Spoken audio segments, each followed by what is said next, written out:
의원님 보시기에 그러면 윤석열 대통령이 이번 사면 뭐 예를 들어서 뭐 이명박 전 대통령뿐만 아니라 박근혜 전 대통령과 관련됐던 사람들 대거 사면한 부분, 그다음에 김경수 전 지사를 복권 없고 사면만 한 부분, 전반적으로 이번 사면을 통해서 윤석열 대통령이 노리고자 했던 어떤 그러니까 정치 목적은 국힘 통합. 국힘 통합이다. 네.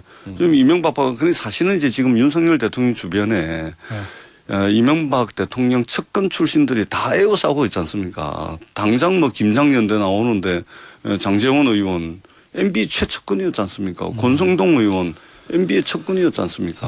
와, 이거 명단 보세요. 그다음에 이게 죄질이 무겁고 안 무겁고는 형량을 통해서 형량의 비교를 통해서 드러나는 거 아닙니까? 네. 그거 다 더해보세요. 형량을 다 더해보고 벌금, 추징금 다 더해보고 이쪽에 형량, 벌금 다 더해보세요. 100대 빵입니다. 김태현의 정치쇼. 김태현의 정치쇼 2부 뉴스 속 깊숙한 이야기를 들어보는 인터뷰 시간이 돌아왔습니다.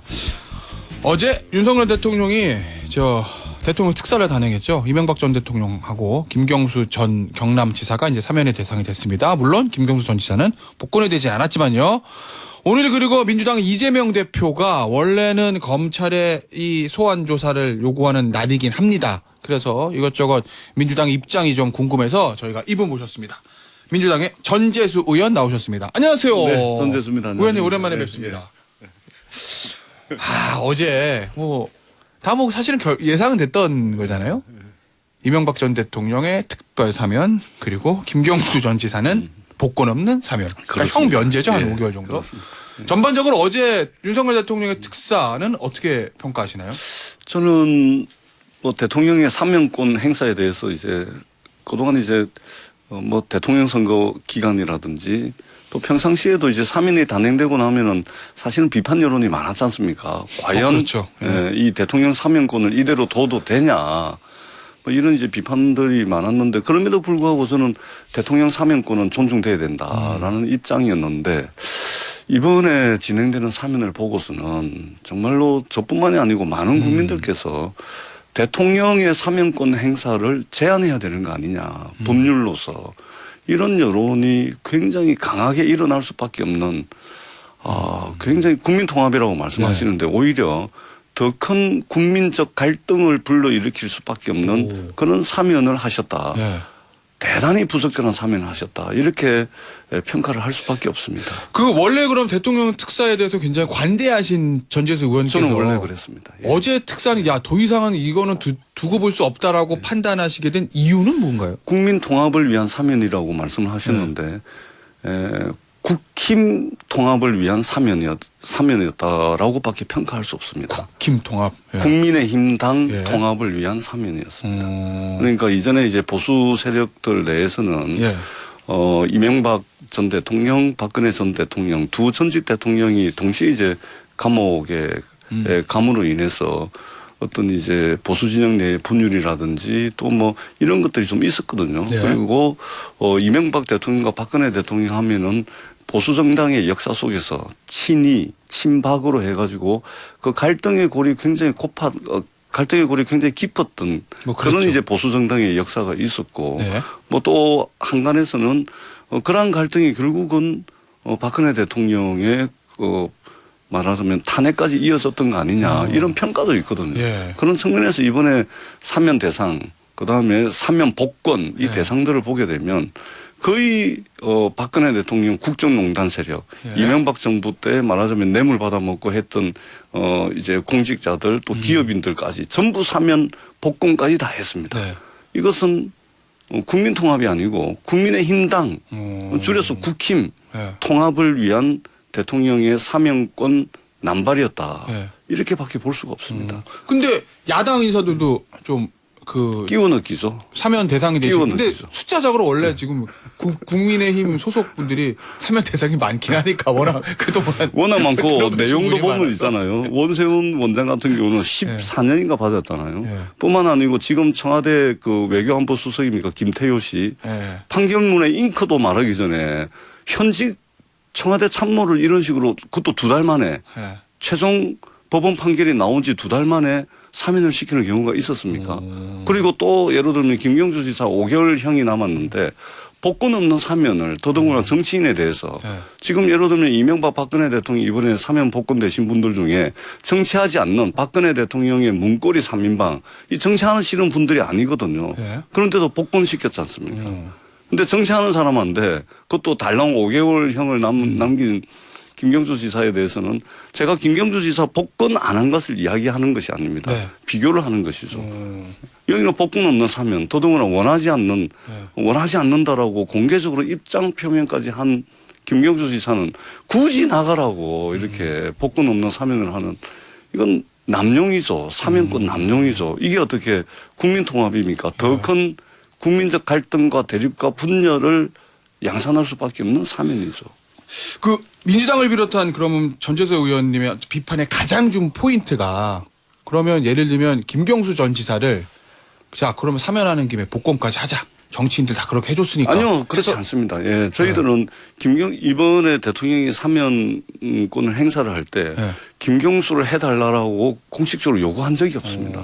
대통령이 하신 거고요. 네. 하실 거면 일반적으로 우리가 이제 그동안 사면의 역사를 보게 되면 특히 정치하는 사람들, 그다음에 은퇴한 정치인이 아니고 앞으로 정치할 가능성이 있는 사람에 대해서 달랑 5개월 남은 거 사면해주고 복권을 해주지 않는 사례가 있었습니까?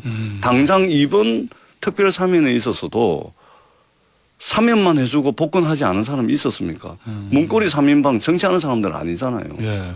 오히려 복권이 필요 없을 수도 있잖아요. 피선거권 제한되더라도 네. 별 문제가 없을 수가 있잖아요. 피선거권 제한이 필요 없는 사람들에게조차도 복권을 해주면서 뻔히 정치를 해야 될 사람에 대해서는 사면만 해주는 그 만약 이거 어떻게 이해되죠? 가정은 없는데 만약에 김경수 전 지사에 대해서도 복권까지 해서 대통령이 사면을 했다고 하면 뭐 부질없는 가정이긴 하지만요. 네. 그래도 민주당이 이번 사면에 대한 야 이거 법치주의 훼손이고 비판했을 그런 겁니다. 비판은 손은 같았을까요? 아이 그럼요. 저는 사실은 이제 근대법 체계상 이게 사법부에서 내린 판단을 네. 행정부의 수장이 완전히 무력화시켜버리는 이제 그것이 사면권 아닙니까? 그럼에도 불구하고 저는 존중합니다. 왜냐하면 대통령이 가지고 있는 헌법상 권한이니까요. 그럼요. 네. 그 자원이라는 것이 정말로 우리 사회의 어떤 통합이라든지 좀 그 뭐 사면한다 그래서 통합이 되겠습니까? 그럼에도 불구하고 어떤 통합의 분위기 이런 것들에 도움이 된다면 저는 굉장히 중요한 대통령의 권한으로 생각을 했는데 이런 식이면 정말로 이게 정말로 법률적으로 이 부분은 제한을 해야 될 필요성이 있다 네. 이렇게 생각을 합니다. 의원님 보시기에 그러면 윤석열 대통령이 이번 사면 뭐 예를 들어서 뭐 이명박 전 대통령뿐만 아니라 박근혜 전 대통령과 관련됐던 사람들 대거 사면한 부분 그다음에 김경수 전 지사를 복권 없고 사면만 한 부분 전반적으로 이번 사면을 통해서 윤석열 대통령이 노리고자 했던 그러니까 어떤 정치 목적은 국힘 통합. 국힘 통합이다. 네. 좀 이명박 그러니까 사실은 이제 지금 윤석열 대통령 주변에 이명박 대통령 측근 출신들이 다 에워싸고 있지 않습니까? 당장 뭐 김장연대 나오는데 장제원 의원 MB 최측근이었지 않습니까? 권성동 의원 MB의 측근이었지 않습니까? 그러니까 국힘 통합. 그러니까 이게 대통령이 정치를 두 번 할 거 아니지 않습니까? 대통령 다음번에 그렇죠. 다음번에 또 대통령 선거 출마할 수 없잖아요. 네. 국회의원 선거를 출마하겠습니까? 네. 그러면 제가 대통령이라면 여한 없이 정말로 진영을 떠나가지고 국민 전체의 대통령이 되기 위해서 저는 잘 안 되더라도 노력은 할 것 같거든요. 네. 근데 노력조차 안 합니다. 그러한 노력 가장 강력한 임팩트를 국민들에게 드릴 수 있는 국민 통합을 위한 몸부림에 가까운 노력이라 할 수 있는 것은 이런 사면권을 통해서 하는 겁니다. 오히려 자기 진영으로부터 비판을 받을지언정 반대 진영의 사람들을 더 많이 품음으로써 그런 메시지를 적어도 노력은 했다. 네. 이런 대통령의 평가를 받아야 되는데 이거 명단 보세요. 그다음에 이게 죄질이 무겁고 안 무겁고는 형량을 통해서 형량의 비교를 통해서 드러나는 거 아닙니까? 네. 그거 다 더해보세요. 형량을 다 더해보고 벌금 추징금 다 더해보고 이쪽에 형량 벌금 다 더해보세요. 100대 빵입니다. 알겠습니다. 네. 그 김경수 전 지사 복권해주지 않은 부분에 대해서 뭐 어제 뭐 대통령실에서 나오는 얘기들을 저희가 기사를 좀 보니까 아 이게 선거범죄와 관련돼 있기 때문에 드루킹 댓글 조작 사건이 이걸 지금 복권에서 바로 총선을 출마하게 하는 것은 맞지 않는다는 판단이 있다는 식의 어떤 보도들이 있었거든요. 국가의 건강을 무너뜨린 국정농단은요. 국가의 건강을 흔들어버린 국정농단은 어떡합니까? 그다음에 이명박 선거 대통령. 출마할 거 아니니까. 네. 그래서 이명박 대통령 있잖아요. 이명박 대통령 정치범이 아니잖아요. 네. 정확하게 이야기하면 경제사범이죠. 뇌물로 15년을 받았습니다. 횡령으로 2년을 받았습니다. 다스는 누구 겁니까? 그 다스 자금 횡령으로 2년, 그다음에 뇌물로 15년입니다. 그래서 17년입니다. 벌금도 82억 남아 있습니다. 아니 어떤 게 더 죄질이 나쁜 범죄죠? 그러면 혹시 김경수 전 지사를 복권을 못하게 안 해준데도 다른 의도가 있다 이렇게 보시나요? 이제 모욕 주는 것이죠. 모욕 주기? 모욕 주는. 그러니까 김경수 지사 하면 이제 노무현 가문의 정치인 아닙니까? 뭐 그렇죠. 예, 노무현 가문의 정치인이고 그리고 문재인 대통령도 노무현 가문 출신의 정치인이죠. 그 중에 대통령이 되신 분이고. 그러니까 어떻게 보면 문재인 대통령도 노무현 가문으로 묶이는 것이죠. 김경수, 문재인 마찬가지로. 노무현 가문에 대한 김경수 개인에 대한 모욕을 넘어서서 노무현 가문에 대한 이제 모욕이죠. 제가 알기로는 전재수 의원님도 굳이 표현해 노무현 가문의 일원이시잖아요. 김경수 전 지사랑도 굉장히 가까우신 걸 알고 있는데 혹시 어제 새벽에 출소하신 다음에 통화해 보셨나요? 통화는 하는 것이 적절하지 못하죠. 그럼 왜 그렇죠? 아니 나오셨으니까 그래도 안 거기 보내도 이제 김해 지역구를 두고 있는 우리 김정호 의원이나 민홍철 의원 또 이제 몇몇 분들이 내려가셨는데 여기저기 전화가 얼마나 오겠습니까? 그렇긴 하겠죠. 일단은 좀 쉬어야죠. 김경수 지사라는 사람이 상징하는 것들 앞서 말씀하셨듯이 노무현 가문의 일원이고 전 경남지사고 이 경남이라는 곳이 대한민국 선거 총선 대선도 굉장히 중요한 지역이고 그렇습니다. 그럼에도 불구하고 다음 총선 대선은 어쨌든 출마할 수 없고 좀 굉장히 미묘한 상황이거든요. 김경수 전 지사의 정치적인 어떤 향후 행보는 어떻게 예상하시나요? 그걸 누가 알겠습니까? 알면 그렇긴 하죠. 일단은 우리가 마음도 좀 다독여야 될 테고 몸도 뭐 그렇게 좋지 않을 겁니다. 그렇겠죠. 그렇죠. 몸과 마음을 좀 챙기는 것이 우선이겠죠. 뭐 그거 외에는 당장은 드릴 수 있는 말씀이 없을 것 같습니다. 그 이후에 정치적인 행보는 안 할 거로 보시나요? 그 정치인이신데. 일단 왜냐면은 공직선거 출마는 못하지만 예를 들면 당내 정치는 가능한 거잖아요. 가능합니다. 그래서 일단 한번 좀 지켜봐야 될 것 같습니다. 지금 당장 급한 것은 이제 좀 몸과 마음을 누이는 것이 당장 급한 일이죠.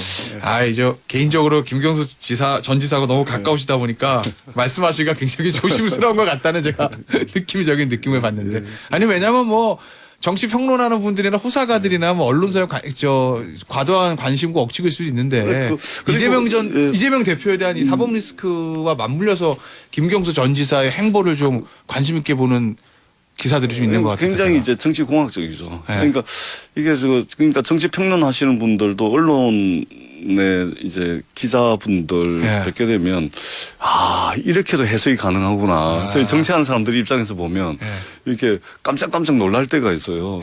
근데 너무 앞서 나가신다. 그러니까 지금 처지와 상황이라는 것이 있는 것인데 그까지 가는 것은 물론 이제 예상도 하고 분석도 할 수는 있겠지만. 알겠습니다. 무슨 말씀이신지. 알겠습니다. 오늘 이재명 대표의 검찰 소환 예정일인데 오늘은 일정상 원래 예정된 광주 일정이 있으니까 안 나간다고 하셨고 어떻게 될 거로 보세요? 앞으로는 이재명 대표가 소환 조사에 응할까요? 아니면은 서면 조사를 요구할까요?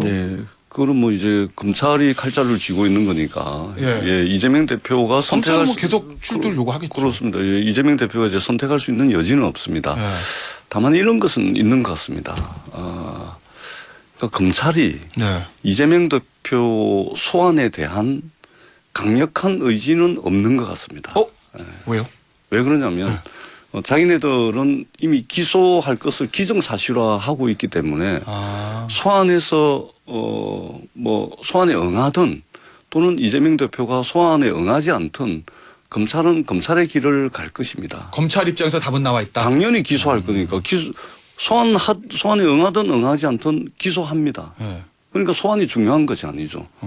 이미 기소할 것으로 다들 보고 있기 때문에 왜 그러냐면 저는 왜 검찰이 무조건 기소할 거라고 보냐면 앞으로도 네.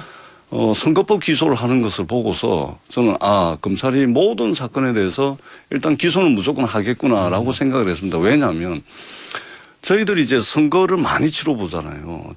저만 하더라도 선거를 제 선거만 5번을 치러봤는데 예, 저희들이 그렇죠. 선거를 할 때 신주 단지 모시듯이 이렇게도 살펴보고 저렇게도 살펴보고 하는 것이 뭐냐면 선거법 여부입니다. 네.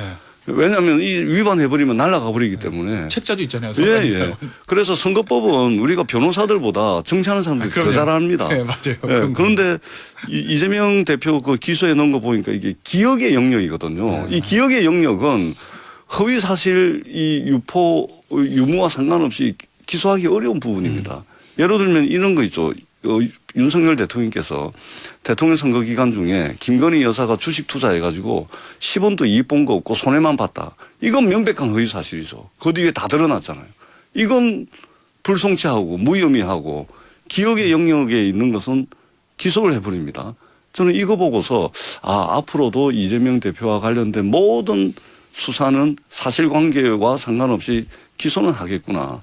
그렇게 이제 판단을 했던 거죠. 이번 건도 마찬가지입니다. 그러면 민주당에서 또 이재명 대표 측에서 어차피 답이 정해진 건데 나가서 소명이고 뭐 하지 말고 우리도 정치적으로 대응하는 게 맞아 이렇게 판단하실 제 판단은 그렇습니다. 그러니까 뭐냐면 소환에 응하고 응하지 않는 거 이거는 이제 수사에 응하고 응하지 않는 것과 거의 같은 이야기잖아요. 예. 뭐 그렇긴 하지만 검찰의 입장을 검찰은 소환에 대한 강력한 의지가 없고 소환장을 보내는 것은 형사사법적 절차와 과정의 일환 또는 어떤 정치적 행위의 일환으로 그것을 계속해서 보내고 또는 필요에 따라서는 체포영장도 국회에 보내고 그렇게 할 것이라고 생각합니다. 그런데 이것은 형사사법적 절차와 과정의 일환이 아니고 저는 검찰이 하나의 정치적 행위자로서 여의도에 등장해 있는 그것이라고 저는 보고 있습니다. 어제 이재명 대표가 어제부터 이제 광주에 계신데 검찰 독재 규탄 이걸 외쳤거든요. 예. 그리고 이제 검찰 규탄 장외 집회를 광주에서 열겠다. 뭐 이런 얘기까지 있던데 그렇다고 보면 역시 사법적으로 대응하기보다는 이건 정치적으로 대응하는 게 맞다 이렇게 판단하는 건가요? 그러니까 이미 검찰이 이 형사사법적 영역에서 이재명 대표를 상대하는 것이 아니고 이미 검찰이 정치의 영역에 들어와서 사법의 잣대를 휘두르고 있습니다. 사법의 잣대를 휘두르고 있는데 그것이 정치의 영역에서 휘두르고 있는 것이죠. 우리가 다 좋습니다. 다 하시라니까요. 전부 다 하시되 적어도 저희들이 보기에 공정한 수사가 이루어지고 있구나라는 감은 가져야 됩니다. 예를 들면은 이재명 야당 대표에 대한 수사가 60명, 문재인 정부에 대한 수사가 검사 90명, 그럼 검사가 150명인데 대한민국 검사가 2,200명 아닙니까? 네. 그중에 150명이면 당군이 이랬던 적이 있습니까? 그럼 검사만 150이면 그 옆에 검찰 수사관 몇 명 되겠습니까? 아니 이랬던 적이 그러면 반면에 김건희 여사의 허위 이력, 허위 경력, 이력 경력 부풀리고 도이치모터스 주가 조작 사건 같은 경우는 법정에서 공판 검사의 입을 통해 가지고 범죄 혐의들이 드러나고 있습니다. 범죄 일람표를 통해서 드러나고 있고 양평 공공지구라든지 그 장모 전부 무혐의 불송치 아닙니까? 다 하시라니까요. 혐의가 있으면 수사를 받아야 되고 죄가 있으면 죄값을 받아야 됩니다. 다 동의한다니까요. 그런데 적어도 공정한 수사, 공정한 수사라는 느낌은 줘야 이재명 대표가 죄가 있으면은 공정한 수사의 결과다라고 받아들일 거 아닙니까? 근데 지금 불공정한 수사다라고 이제 정치적 수사다라고 이 사안을 성격 규정하기 때문에 공정한 수사로 받아들일 수가 없는 것이죠. 알겠습니다. 자 마지막으로 요거 좀 여쭐게요. 이 드론 무인기 북한의 무인기가 우리 영공을 침범했을 때 군이 대응이 잘못됐다. 이건 뭐 더 이상 말할 것도 없는 건데 어제 대통령이 국무회의에서 이 부분에 대해서 얘기를 하면서 2017년부터 저 드론에 대한 대응 군사훈련 잘 안 돼서 그렇다. 그리고 저 북한의 선의와 남북 합의에만 기댄 안보 이거 문제 있다. 이런 취지의 얘기를 했습니다. 누가 봐도 문재인 전 정부를 겨냥하는 걸로 보이던데 이 부분 어떻게 생각하시나요? 굉장히 절망감을 느꼈습니다. 극단적인 절망감을 느꼈어요. 예. 그리고 윤석열 정부가 좀 유능했으면 좋겠습니다. 예. 윤석열 대통령께서 언제까지 저렇게 남 탓할 겁니까? 지금 군 통수권자로서의 권한을 행사하는 사람이 문재인 대통령인가요? 지금 현재 이 시점에 대통령. 이 시간에 군 통수권자가 누굽니까? 저는 국회의원이 아니고 야당 국회의원이 아니고 예. 국민의 한 사람으로서 대통령의 현 군 통수권자의 저 말씀을 듣고서 굉장한 절망감을 느끼고 국민의 생명과 재산 안전 우리 하늘, 우리 바다, 우리 영토, 우리 국민을 지키는 군 통수권자의 저 말씀을 어떻게 이해를 해야 될지 그리고 사실관계도 틀립니다. 어떤 2018년도에 이미 예. 2018년도에 드론 부대가 창설이 되어 있습니다. 그다음에 그 국회에서 예산을 50억을 50%를 삭감을 했다잖아요. 예, 이번에. 예. 방위사업청이 예. 이미 예산이 남아 돌아가지고 집행을 못해서 네. 2월에서 쓰면 되는 거라 이번에 그 삭감에 동의를 했다는 거 아닙니까? 방위산업청에서요?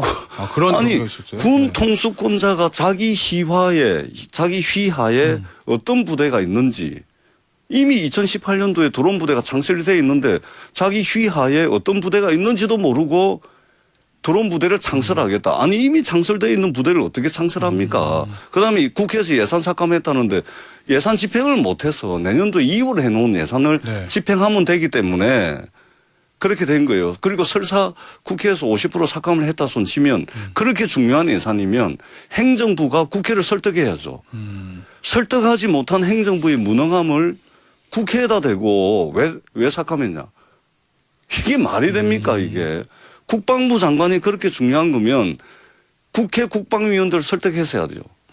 그렇게 중요한 예산이면 행정부 수장인 대통령이 입법부의 수장이 국회의장을 설득을 하고 여야 대표를 설득을 해서 예산을 확보해야죠. 설득하지 못한 책임이 행정부에 있는데 예산 심사권을 가지고 있는 국회에다 대고 국회 권한을 행사한 것을 가지고 행정부의 능력이 부족해서 설득하지 못해서 확보하지 못한 예산을 그리고 그것도 사실관계 틀리잖아요. 알겠습니다. 오늘 민주당의 전재수 의원 모시고 김경수 전 지사 특별사면부터 이재명 대표의 검찰 소환 이야기 그리고 무인기 사태에 대한 대통령의 반응에 대한 여러 가지 말씀을 나눠봤습니다. 지금까지 민주당의 전재수 의원이었습니다. 감사합니다. 네, 고맙습니다.